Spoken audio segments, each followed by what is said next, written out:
much for joining everyone this Wednesday evening. I don't know about all of you. I keep thinking that it's Thursday for some reason, and I keep thinking tomorrow's Friday. I guess it's just, January and the rush of things. So thank you so much for joining. We really appreciate it. This session is really about all of you who joined. So you're going to have the chance and opportunity to ask any questions related to your job search, depending on where you are in the process. Maybe you are trying to find opportunities to apply for. Maybe you are more interested on tips on how to tailor your resume. Um, you know, uh, Maybe you're interviewing, but you're not getting the offers. So anything that comes to mind where you are in your job search currently, please feel free to use this time to ask away. Very quickly, I will go ahead and share a little bit about myself. So my name is Tiffany. I have worked with Devant for a little over a year so far. Majority of the work I have done is mostly related to employment and career counseling. So a lot of resume reviews, mock interview prep, and even just having some chats and conversations, maybe when you're not feeling as motivated. Job searching does involve a lot of different emotions, positive, negative. So sometimes it's really nice to have someone to check in with you, vent a little bit about the process, re-strategize, and then back to applying again. But yeah, I really look forward to hearing all of the questions and concerns that you might be facing. And I will go over and hand it to Katerina. Thanks, Tiffany. Hi, everyone. My name is Katerina. I am an HR manager and career coach. I've been working with Devon since 2021, and I've been in HR for over 7 years. I'm very excited to be here today. This is one of my favorite sessions because you can ask any type of question, like questions related to job search, resume, interview, networking. And I'm really happy, like to share my insight as well. And hopefully I can help you so you can apply some of the tips that we are going to share today with Tiffany. Amazing. Thank you so much. So we just have a few house rules before we get started. So all of you are muted at the time. If you do feel like you want to unmute, you can just go ahead and let us know and we can do that. No need to have your video on. So if you're someone who maybe prefers to kind of sit back and observe, you will definitely have the chance to do so. If you joined, you would have heard that the session is being recorded as well. So you will receive a copy of this afterwards. If there was anything that you wanted to go back to review and listen to again, you'll have the opportunity to do so. In terms of questions, we have the chat available. So where a lot of you have put in your introductions, you can add your questions in there. It is a little bit easier to add them in the Q&A just because sometimes they do get lost and we might miss your question. So please feel free to use the Q&A option for any questions that you have. And we will also be going over a few of the future sessions as well. So I believe if you're attending the Get Hired session with Devon, this is one of the required workshops. So thank you so much for joining. So let's go ahead and get started. So I believe we already have a question in the Q&A, and I believe that we have a hand raised as well. So very quickly, I'll just go over one more slide and then we can get right into that. So just a little bit about Devant. So far we have supported over 48,000 international students and newcomers with getting hired in Canada. So we provide free advice from a lot of the career coaches and industry experts. So Katerina and myself are facilitators, but we also have a few others as well. So you might be in one of their workshops next week or the week after. Devant uses the latest AI-driven tools to support with your resume, interview skills, and labor market knowledge. And they also have the opportunity to introduce you to partners and employers. Not only have I noticed that the support is about job searching, but it's also about immigration. They also have lawyers on hand and sessions where you can drop in and ask those questions too. So please feel free to explore that if you have a chance. So I would love to hear about where you all are in the process of your job search so far, just so that we can kind of gauge how we would like to organize the session this evening. So for the month of January so far, I know we might all be recovering from the holidays. Employers are slowly getting back into the rhythm of flow of things as well. So what are some of your wins this month? Have you had any interviews? Are you noticing more traction on your LinkedIn profile? Um, Anything positive? And if not, I mean, I hope that there's a few things we can share.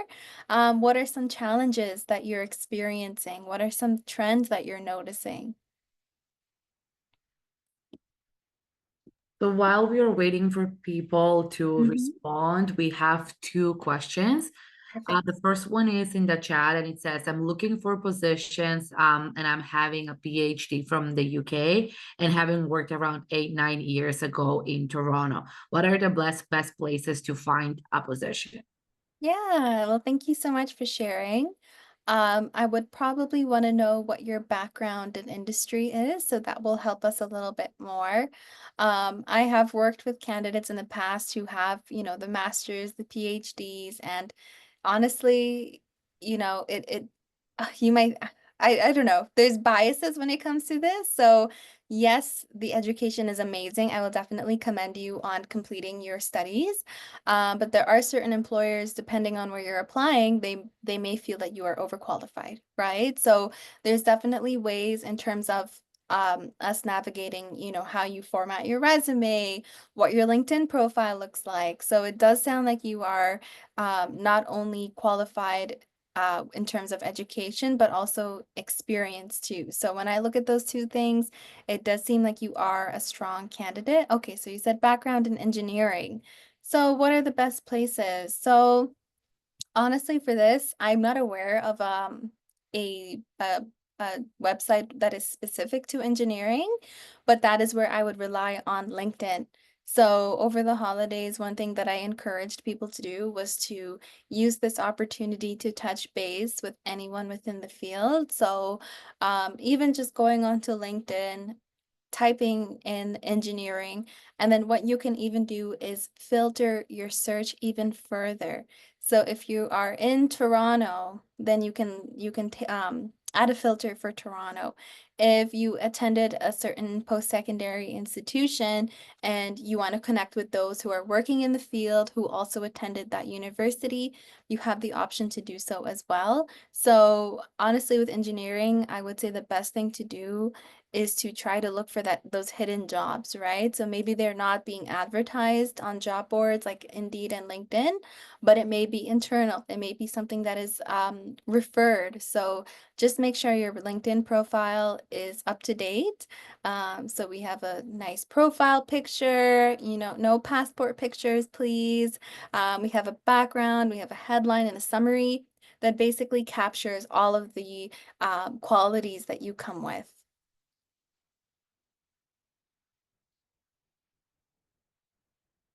Perfect. Another question is sometimes I try to find email IDs of the HR people after applying for a job to follow up with them. Most of the time, I either don't know who the HR is or cannot find their email ID. I have tried using MailScoop, but it does not always work. Will my application get immediately rejected if I'm unable to follow up with an HR, or can I still be hopeful if I just send my resume? I can answer this one.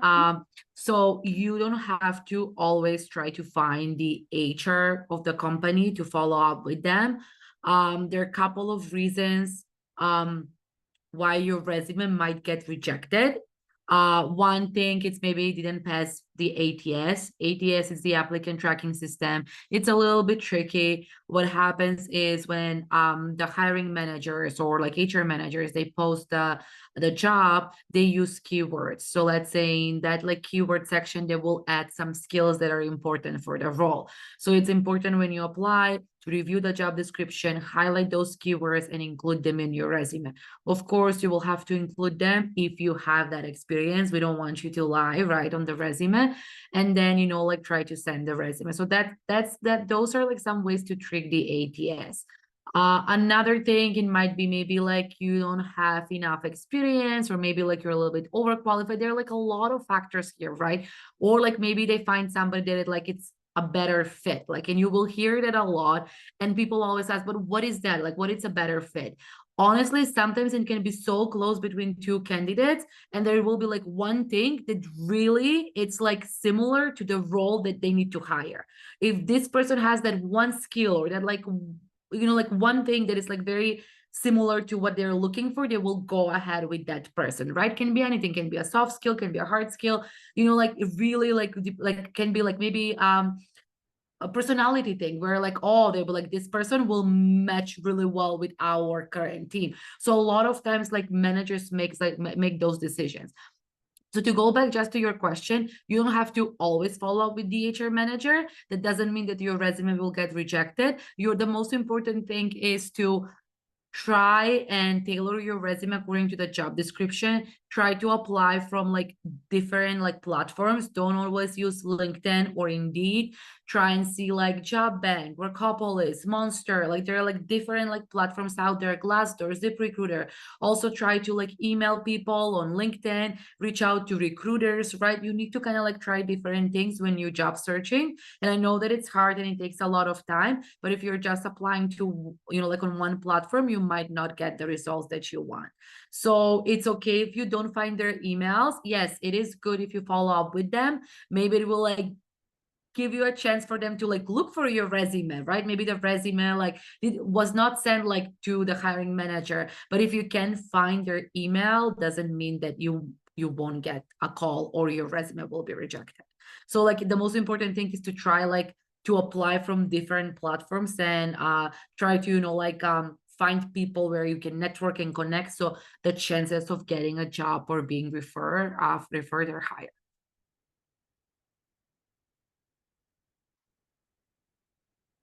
Another question we have is, since joining the event, I have made strides in networking. Unfortunately, I'm terrible in communicating. What can I do to prepare for interviews?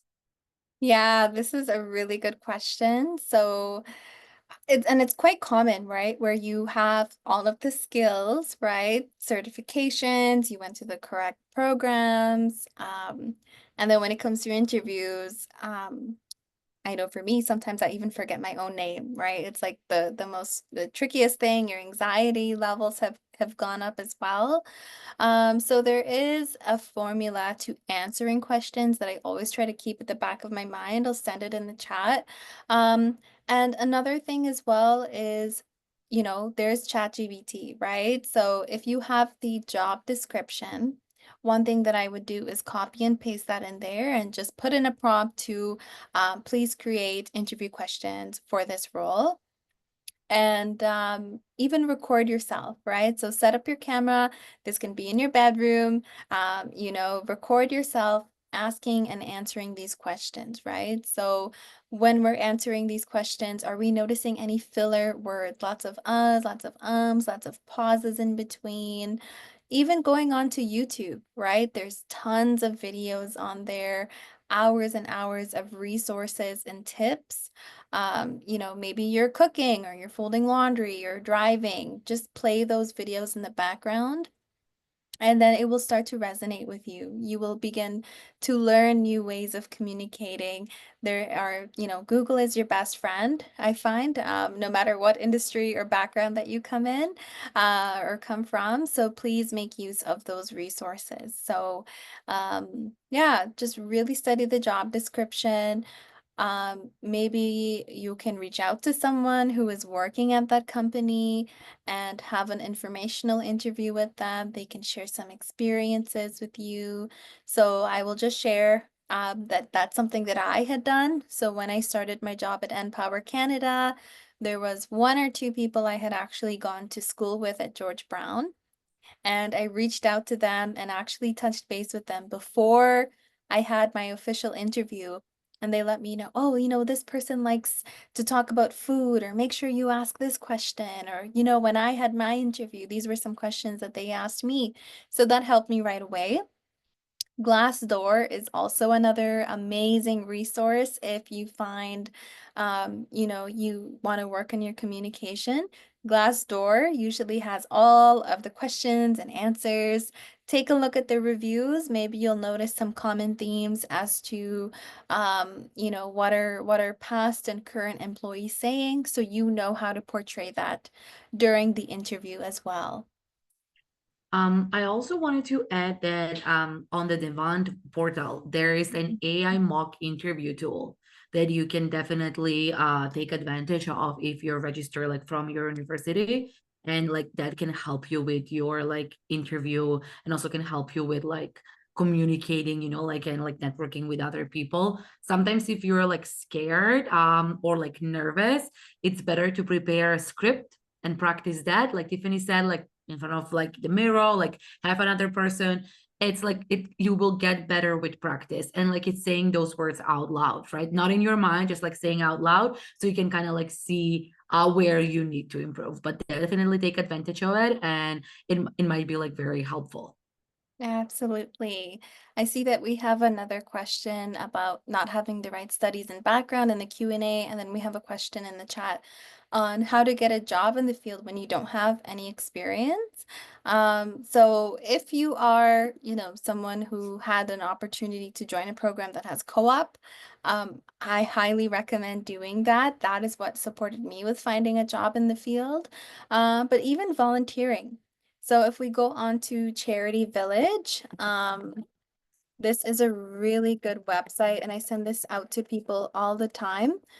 Just go on Google, type in Charity Village, and put in volunteer.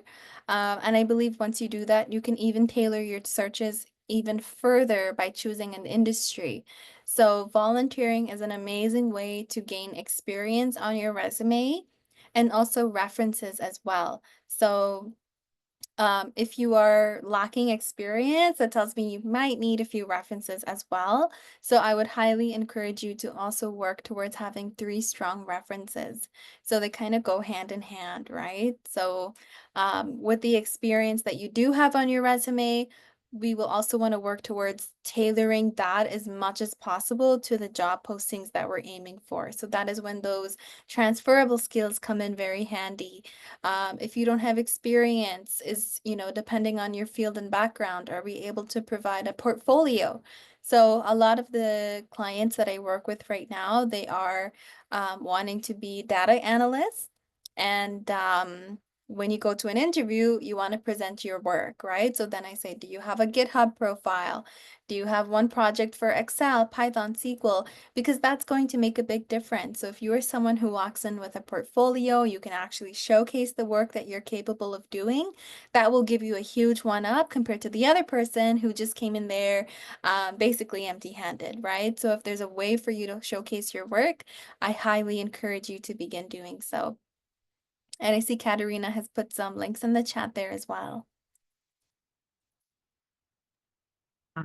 We have another question. I keep going Mhm. through multiple rounds of job interviews, even up to the third round, but I haven't received any job offers yet. What should be the reason for that? My field, so it's accounting, payroll, bookkeeping.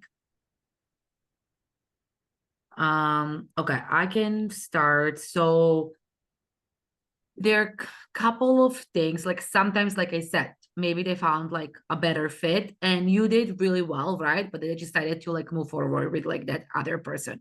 Going up to the third round, that means that you're doing good, and it means that like you're answering the questions, you're presenting yourself very well. Sometimes like these things happen, like it happened to me too. Like I made onto the like the fifth round and then I wasn't offered a job. Then like the month after that I made onto like the third round and then I didn't get the job. So like it happens, the competition is really big. If you are making to this like rounds, that means that you're doing like good job.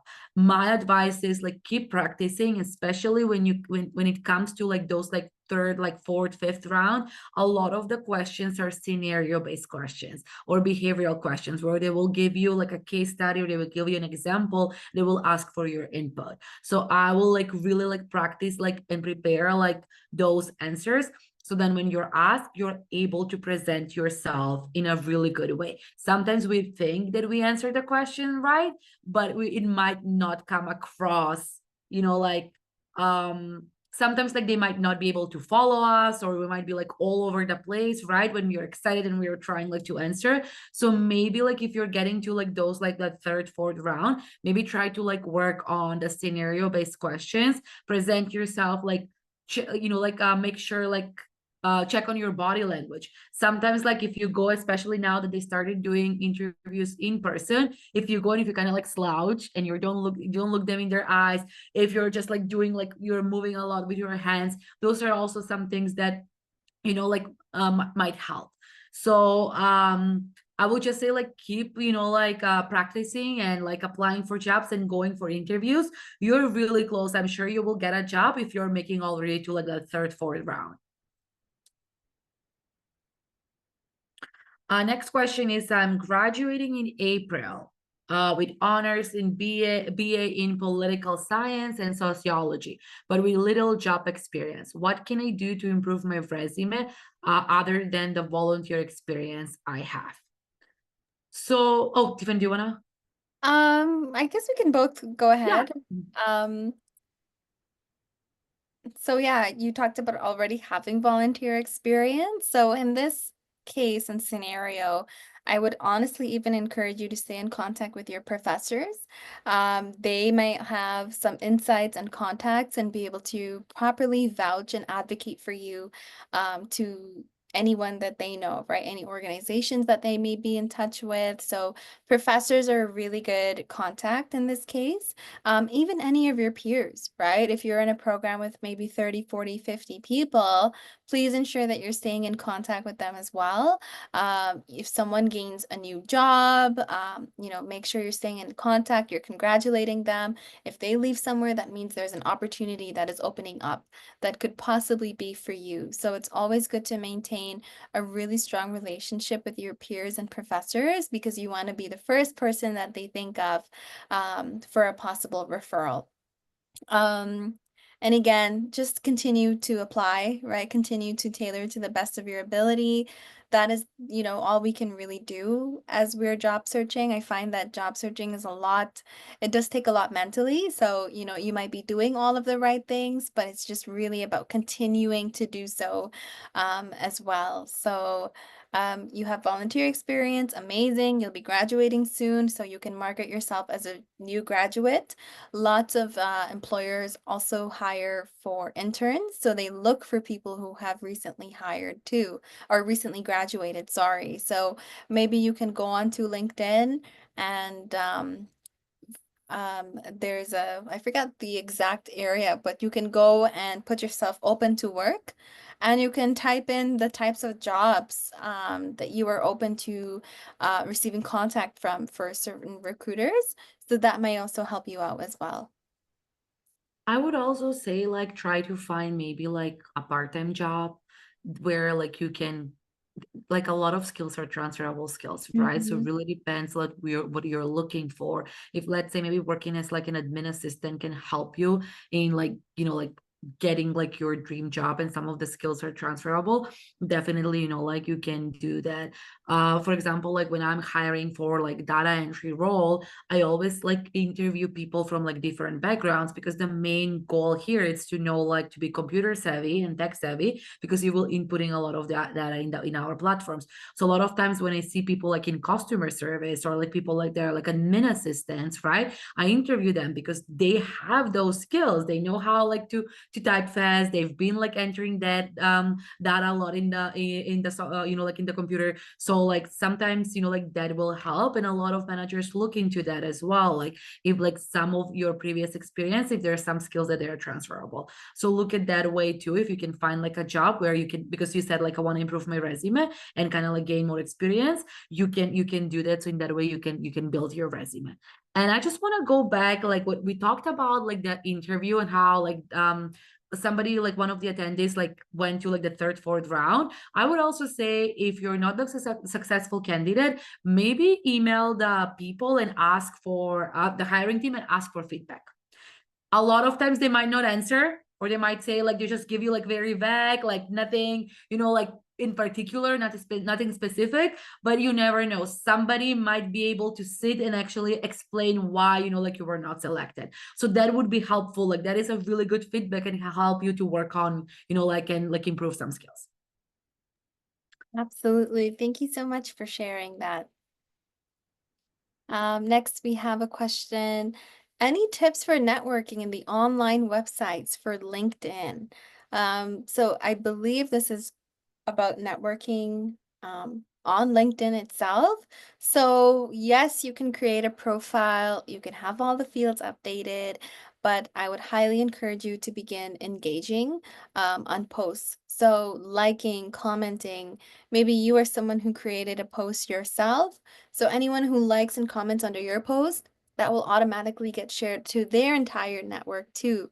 Another way to navigate networking on LinkedIn is that you even have groups that you can join. So depending on your industry and your background, just type in human resources or type in payroll, accounting, and go to groups.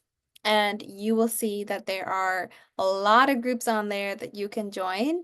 Um, I would highly encourage you to begin doing that as well and just kind of gauge and see a little bit, what do people usually chat and talk about in these groups? Are they posting job opportunities? Are they talking about any issues maybe that have arise in the workplace? So this gives you an opportunity as well to network with those people. You can introduce yourself and say, my name is Tiffany. I'm located in Toronto. This is what I'm looking for. Um, and yeah, again, going back to ChatGPT, you can use that as a resource to create short messages to send out.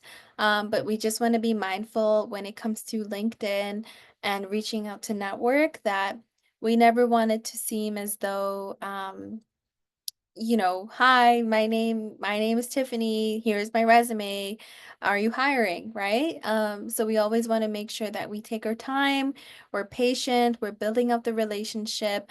And networking, it doesn't always mean, you're gonna get offered a job the next day. It's something that is really long term, right? So we really want to foster that rapport and that relationship with the individual who works at our company that we want to work at, right? So keep an eye on the careers page and just try to get them to know you a bit more, so then they also feel more comfortable putting you forward for a job, right? So you will also be a reflection of them, so just keep that in mind, as you are sending these messages. Next is, I have never found any accounting, bookkeeping, or payroll jobs via Devant or Kibby. Am I safe? So I have not checked Kibby in a while, to be honest. So I'm not too familiar with what jobs they are posting on there. This is when I would probably encourage you to sign up for alerts on LinkedIn. So when it comes to bookkeeping and payroll and accounting, I know that there are tons of different softwares and programs that are used depending on the employer. So I would probably say to go onto LinkedIn, and instead of signing up for job alerts like accounting and bookkeeping, to sign up for the alerts based off of the tools that are used and the softwares that are used.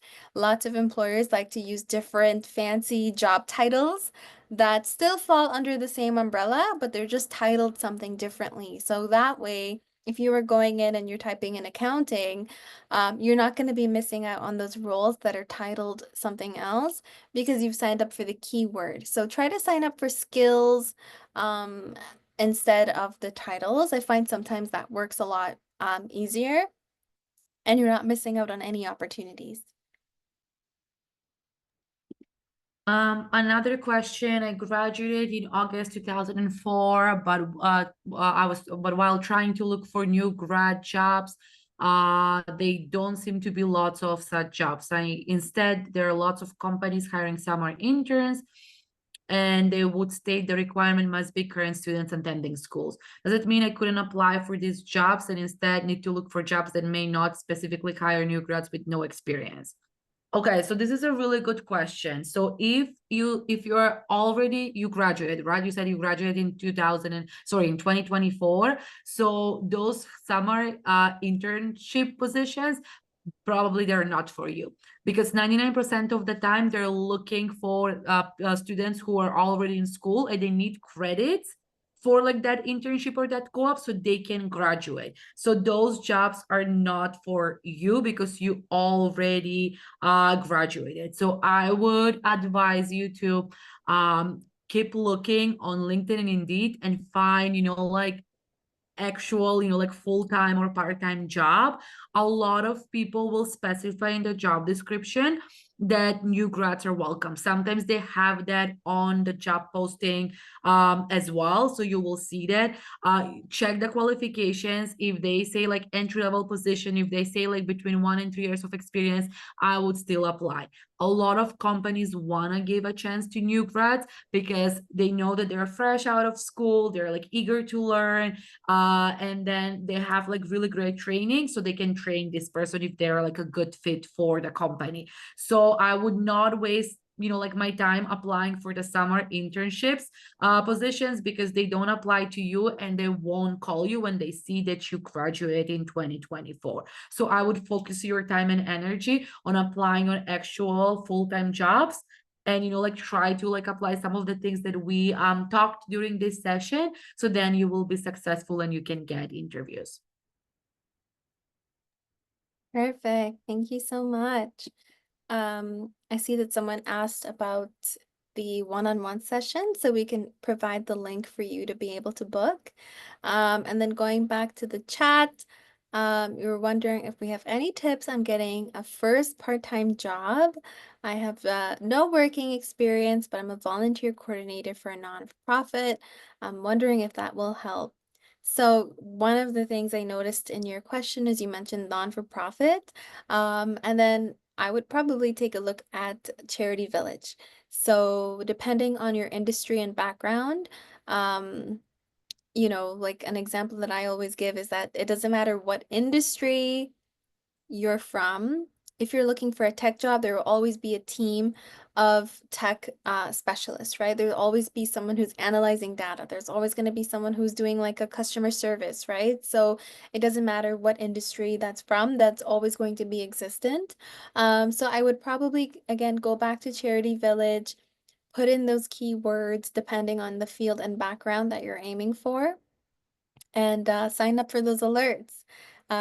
It is a bit tricky finding your first part-time job, I will say that much. It's, a lot about the employer, taking a little bit of a risk to take you on as an employee. But it is good that you're volunteering. That means you have something recent on your resume. You have a reference as well. Um, so yeah, that I would just continue to do that. Again, it's a lot about staying motivated. If you are receiving rejections or you get, we decided to go with another candidate, it can definitely take a hit sometimes. So just ensure that you are, um, you know, trying your best to maintain positive and continuing to look, come up with a routine. So it doesn't always have to be, 5 days a week you spend on Indeed and LinkedIn. Maybe you want one day to be focused on sending messages. Maybe one day you want to be focused on groups on LinkedIn. Maybe one day you want to work on a portfolio, depending on the types of roles that you're aiming for. So try different things out. Katerina shared a few different job sites there as well. She talked about Glassdoor, Monster, Workopolis, Job Bank. So check them out. And I promise that it's only a matter of time, right? We will all find the job that we're looking for. It really is such a game and such a test to your ability to, maintain that positive attitude at the end of the day. So please continue, and we do have a lot of sessions coming up for the rest of the month as well, and going into February that you may find helpful. I see we have a second question that's a little bit of a follow-up. Is Glassdoor a good place to search for jobs? So absolutely, I'm a huge advocate for Glassdoor, but not only is it good for applying for job opportunities and finding roles to submit your resume to, it's good to see what it is that you're getting into, right? So when we go to the job the company on the page. We go to the reviews. Is the feedback that's provided there, is that something that's aligned with your goals and your values, right? If it's just something where you want to get your first job, you want to get your foot in the door, you want to gain some experience, by all means, go ahead. But yeah, it is good for applying for jobs, but it's also good for getting some feedback from current and past employees who've worked there, right? Some might be really positive, some might be a little negative, but it's always good to have that in the back of your mind so you're prepared going into the company and field. Perfect. I have shared the coaching link. So Tiffany and myself, we are career coaches. We also have like other career coaches. If you click on the link, I think they have a promo right now. Check the coaches' profiles. If like you think that somebody will be a good match, you can go ahead and schedule the one-on-one session. During those sessions, we can talk about like anything that you want to talk. Could be like resume, could be cover letter, could be like networking, job search. You will have that one-on-one where we can talk about different like job search strategies. So feel free like to check the link and review the coaches profiles. And then we have another question. It says, while trying to look for jobs as an international student who has already graduated and I'm holding a work permit, I'm not a permanent resident of Canada or a Canadian citizen. Do you know if I can still apply for jobs in Canadian government at any level, municipal, provincial, or federal? I'm interested in working in public sector rather than private sector, but have this concern. So to be honest, like when I was looking like in government jobs, most of the time that you need to be a permanent resident or like Canadian citizen to apply for those jobs. A lot of times that is listed on the job description. So when you look for jobs, definitely review the job description and check the qualifications section or the requirement section. They will list that because I know they post this so people know and they won't like apply to those roles. Work permit, it might be a little bit tricky. I've been there. I was on a work permit before I got my permanent resident and then Canadian citizenship. But when you're on a work permit, you're a little bit limited, just because like some of the jobs are open to people who are permanent residents or like Canadian citizens. So you just have to check the job postings and see what are the requirements.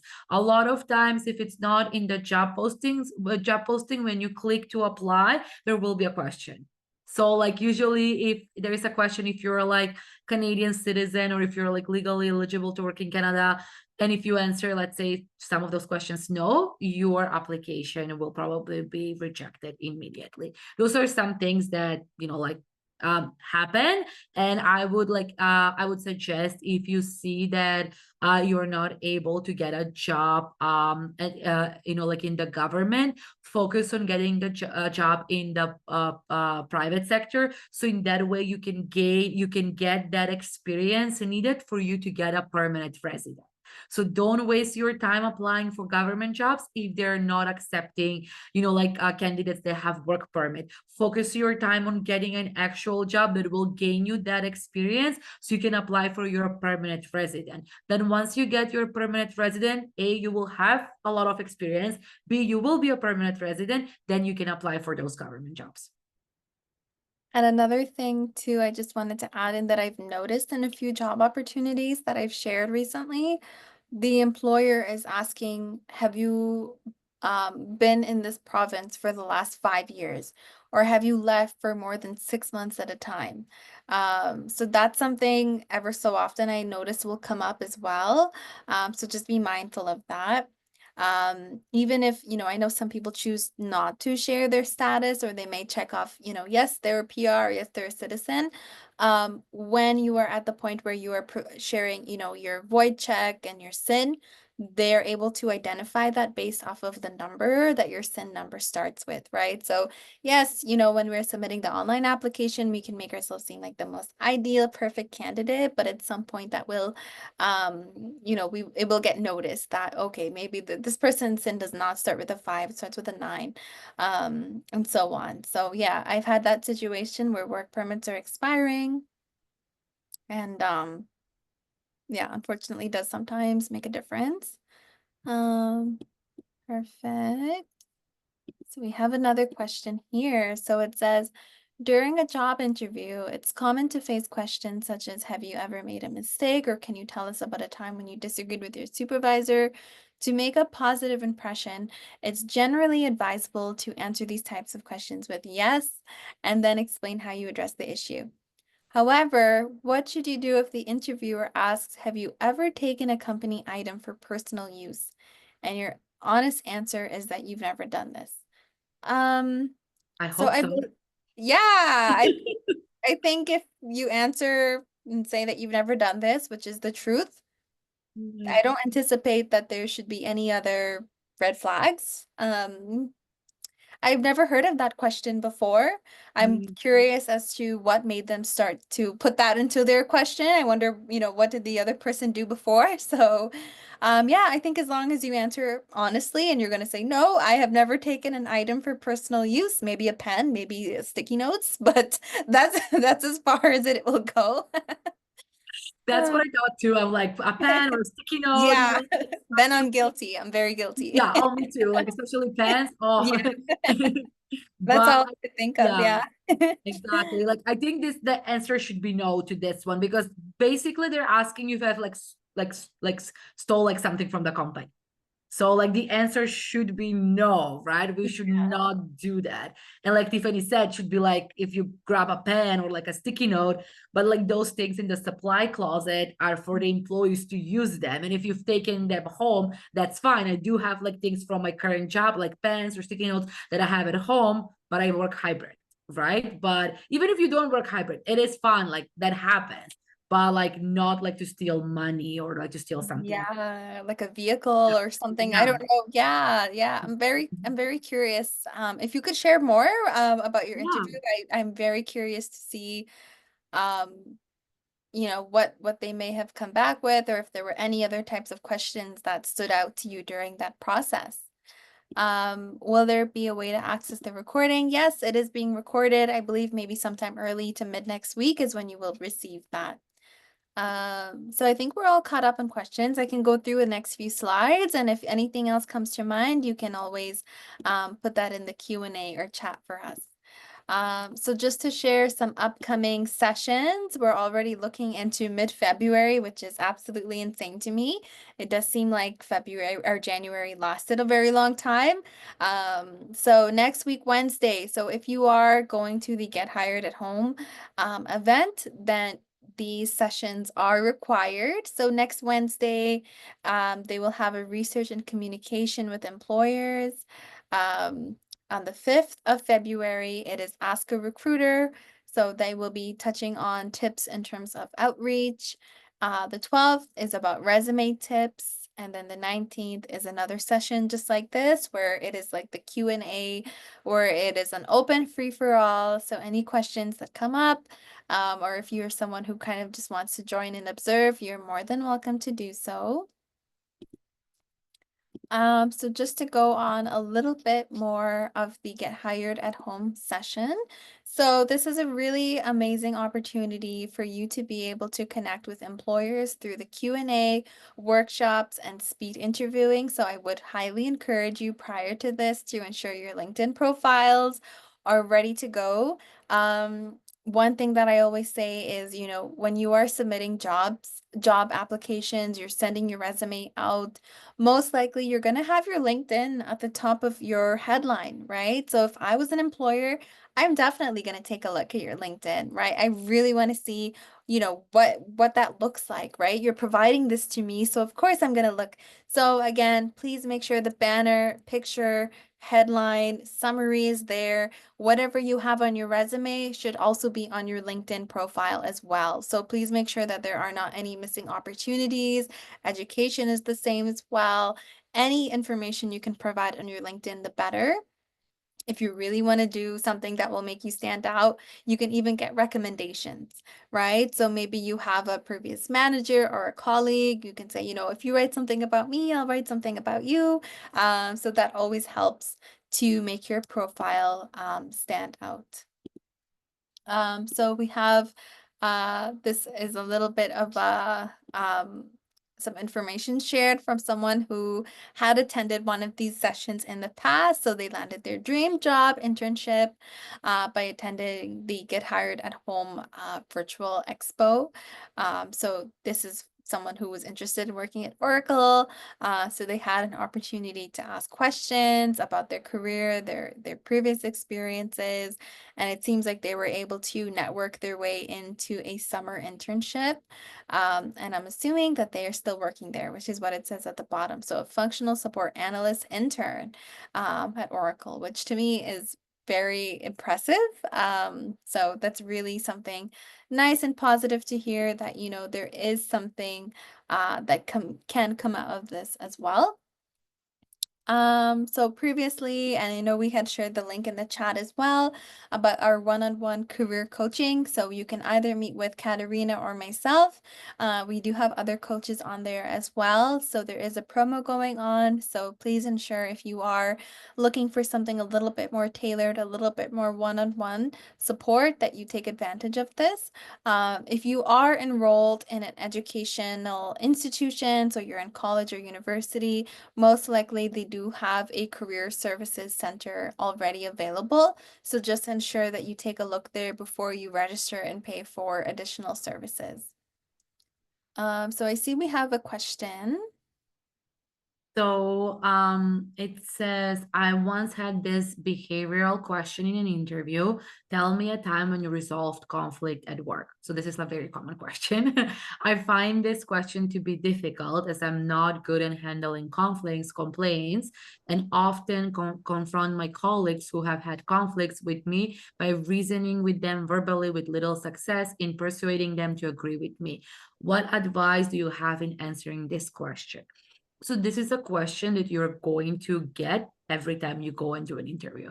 99% of the time they ask this type of question because they want to like see how you're handling conflicts. They want to see how good at problem solving you are. They want to learn a little bit about your personality. They want to learn a little bit about, like how, like you can communicate with people. So it is important to like have a few answers prepared and to practice them. Of course, you don't want to lie. These are things that probably happened in the past, but you want to share your experience, right? You can always say that, like, I've been like learning this along the way because I find that like I'm not like, you don't have to say I'm not really good, but you can say like I'm always trying to improve in this area, and you can give them an example. I know that previously, and Tiffany for sure have mentioned this, the STAR method. So when like trying to answer a question, you use the STAR method. So you use like a situation, then you tell them what happened, and you tell them like tasks, right? Like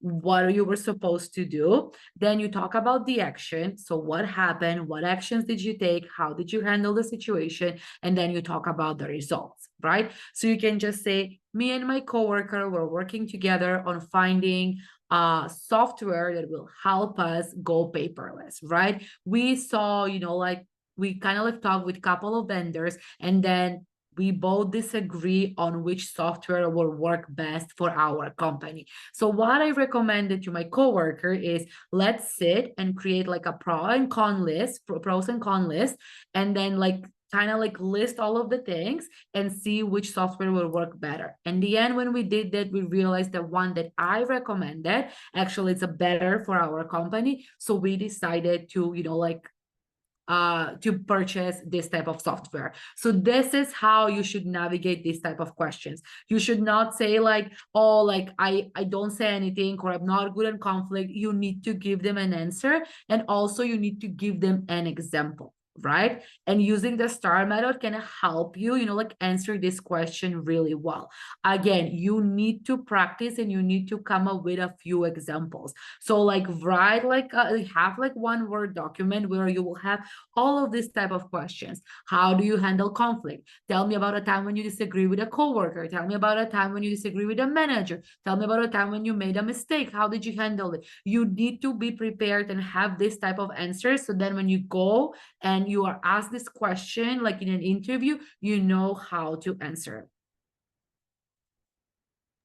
Perfect. Thank you so much. I'm just going to very quickly go over the next slide that we have here. So, Along with the one-on-one coaching, we also provide a Canadian job market report, a LinkedIn profile audit. So for me, especially in this day and age and market, having a strong LinkedIn profile is very, very important. And if you're just looking for more resume and cover letter support, you can also book a session specific to that as well. And I also put in there a few resources on the STAR method, so you can just save these, bookmark them. And I also add in there again, ChatGPT. I mean, let's use it, it's free. You can even support your answers and adding in more information to see, what exactly would a question or an answer look like if I were to use this method. And honestly, for me, I learn by seeing. So, if we can say star method, but what exactly does that mean? So once I have seen an example myself, then I have a better understanding of, okay, well, moving forward, this is how I should answer these types of questions. We do have one more question. It says, I had a previous job for about 4 months, but got terminated by the organization due to unsatisfactory performance. Should I still include this job experience in my resume while applying for jobs? This is a really good question. So, one way is if you include this job experience in your resume, people might not might they probably will ask you, why did you leave your last job? So you need to provide them with an answer. 90% of the time you don't want to lie, right? But also you don't want to say, oh, I got terminated because I was, like, because due to unsatisfactory performance. They will immediately, like, reject you, like they won't say that to you, but like after the interview is done, they'll be like, no, because if they hear that like this happened, in their mind is all like this person might not work. And like this, like you got terminated might have like so many reasons. You might not receive the right training, like the manager might not be prepared, they might not have like a person to train you. So there are like a lot of factors here to consider, and that might say that like it's not like entirely, like your fault for what happened. So if it's like 4 months, you don't have to include this on the resume, but also you have to remove it from LinkedIn as well. It is okay not to include like all of the jobs that you had. The resume, it's your way, it's your marketing tool where you sell yourself to the hiring managers and the recruiters. So if you like, this type of experience might cause you some issues and might like some delays in getting like the perfect job. We all make mistakes. Like a lot of people get fired. And again, there are like so many reasons why people get fired. And as an HR, I've seen it. It's not always the employee's fault, like lack of training, lack of communication. Like some people are not like like train the managers to train their team. So there are like a lot of things happening. So I don't want this to hold you back. So maybe the best thing is for you not to include it on your resume or LinkedIn. Plus, it's just 4 months. It's not like 4 years or like 2 years. So honestly, like such a like short time, don't include it. Just say that you're job searching. Tiffany, like, what do you think? Yeah, that's definitely a tricky situation. I've had that come up in the past as well. And, I do share my advice, but at the end of the day, it is really up to you to decide, is this something that I want to keep on my resume or not? If I'm asked, why did I leave the last job? Am I going to be able to provide an answer that's going to support me with receiving an offer letter? Am I going to be able to provide this employer with a reference, right? So it is it's one of those like ethical dilemmas, right? Like what is the correct thing to do? So, again, it is up to you at the end of the day to decide what you believe is best, but just be mindful and aware of the fact that you might be asked for a reference from that job. You might be asked, why did you leave? And depending on the industry, word gets around, right? Like people know each other from many different organizations. Maybe someone knows, oh, I know the manager there. We worked together 5 years ago, and things can get around, right? So just be mindful and aware of that as well. If you are choosing to keep this on your resume. So again, it's one of those dilemmas where there is no right or wrong. It just really depends on what you believe is correct and how badly do you feel that this will make a difference in your job search. Like, will it make or break kind of thing? And also depends on the industry too, right? Like I work in healthcare and like the type of business that like the type of like operations that we have, it's Mhm. like it's a very like niche industry. Like we're a healthcare service provider. So like word get around pretty fast. So Yeah, like really yeah, depends, right? And it really yeah, depends on the company too. exactly. And then I see there was a follow-up. But what if they ask you about that death time lapse? Should you say something like I was training myself or I'm still looking for a job? So yeah, I would just say that you were still looking. Four Yep. months, honestly, nowadays is very realistic to remain unemployed if you're still looking for a job, to be honest. So it will not make too much of a dent. I've seen people who have a gap of 6, 7 years, who've moved continents, who started families, they went through illness, a mother or a father was sick. So yeah, 4 months is not too much of a gap. To me, it's very realistic if you are someone who's job searching to have a 4 month gap. Also, a lot of people are traveling nowadays. Like Mm-hmm. I see people, like taking a year off just to Yeah. travel. And honestly, that's amazing. When they come back, like and apply for jobs, it's just so nice to hear like about their like travel Yes, and experience where they've been. So again, like it's not like before where like, oh, if you have a gap in your resume, it's such a like a big I deal. Like know. things have changed. I know. It definitely was different. I know before it was like resumes need to be printed off and provided in person.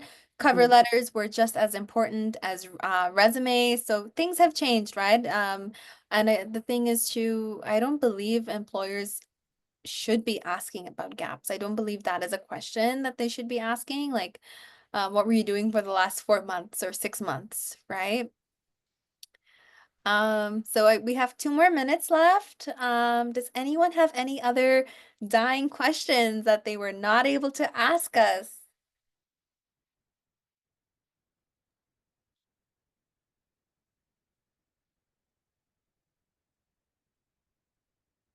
I think we answered like a lot of questions, and Yeah, this was all a of those really questions were good amazing. Like session. beautiful Yeah. questions. Mm-hmm. Mm-hmm.